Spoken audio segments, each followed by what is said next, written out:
یہ میری حیثیت کیا کہ میں خود صبر کروں، میں اللہ کی عطا سے صبر کرنے والا ہوں۔ تو یہ نہیں تھا کہ صبر کرنے کی صلاحیت نہیں تھی، صبر کرنے کی طاقت نہیں تھی، یہ سب کچھ تھا، لیکن ان کا کمال یہ ہے کہ وہ ان امور کو بھی اپنے رب کی طرف منسوب کرتے ہیں کہ میرا رب ہی مجھے یہ توفیق دینے والا ہے، میرا رب ہی مجھے یہ صلاحیت دینے والا ہے۔ تو اس نقطہ نظر پر محبوب صلی اللہ علیہ وسلم چونکہ دیکھ رہے ہیں معاشر میں کہ ہر طرف میری شفاعت کے جھنڈے لہرا رہے ہوں گے، تو دنیا میں مجھے ماننے والے مجھے مستقل بذات نہ مان جائیں، میرے رب کو چھوڑ کے میرا طرف اس طرح کوئی دھیان نہ کرے کہ رب کی مرضی نہ ہو پھر بھی میں کام کر لوں گا۔ فرمایا میں مالک نہیں ہوں، جو بھی دینے والا ہے میرا رب مجھے دینے والا ہے۔ وہ رب ذوالجلال کے لحاظ سے کہ توجہ خالق و مخلوق کے لحاظ سے جو بندوں کی تعلق رب ذوالجلال کی طرف ہے اس میں کمی نہ ہونے پائے، اور وہ یہ سمجھے کہ اسی نے ہمارے محبوب صلی اللہ علیہ وسلم کو اختیار دیا ہوا ہے اور وہی اقتدار دینے والا ہے۔ اس بنیاد پر سید عالم نور مجسم شفیع معظم صلی اللہ علیہ وسلم نے فرمایا، اور یہ محب طبری اور ابن حجر کہتے ہیں کہ نہیں مالک مگر اس چیز کے جس کا رب نے ان کو مالک بنایا ہے۔ اس کا اندازہ اس عبارت میں بھی موجود ہے اور دوسری جگہ قرآن مجید کے الفاظ میں بھی موجود ہے، قل لا املک لنفسی نفعا ولا ضرا الا ما شاء اللہ۔ میں مالک نہیں، میں مالک نہیں، لوگ اتنے ہی پڑھتے رہتے ہیں میں مالک نہیں، نفع نقصان کا میں مالک نہیں۔ اب اللہ بھی تو قرآن کا حصہ، اور اللہ کے بعد جو کچھ ہے ہم اس سے 1 انچ نہ آگے ہیں نہ پیچھے ہیں۔ الا ما شاء اللہ، مگر جو رب نے چاہا۔ اب کس کے پاس رسی ہے جو رب کی چاہت کے گرد جا کے دائرہ بنا ہے کہ اتنا رب چاہے گا اتنا دیں گے، اتنا نہیں دیں گے؟ تو فرمایا میں مالک نہیں ہوں مگر اس کا میں مالک ہوں۔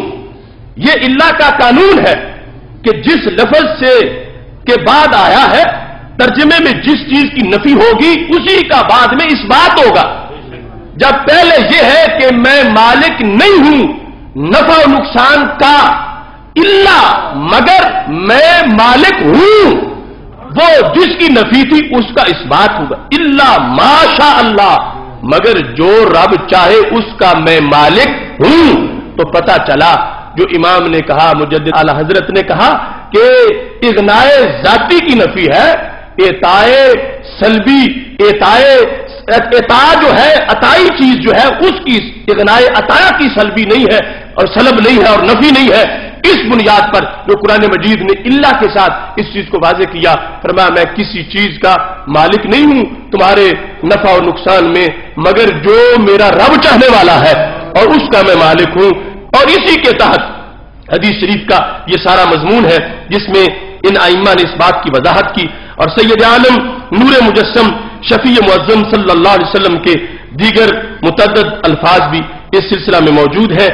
اور یہاں انہوں نے یہ کہا کہ والحث علی العمل والحرص علی ان یکون اولى الناس حظا فی تقوی اللہ تعالی وخشیتہ، کہ یہ اس لیے خطاب کیا تاکہ ان خاندانی نسبت والوں کا جو میرے ساتھ تعلق ہے اس بنیاد پر ان کا تقوی اوروں سے زیادہ ہو، ان کی پرہیزگاری اوروں سے زیادہ ہو۔ تو سید عالم نور مجسم شفیع معظم صلی اللہ علیہ وسلم نے یہ حکم فرمایا۔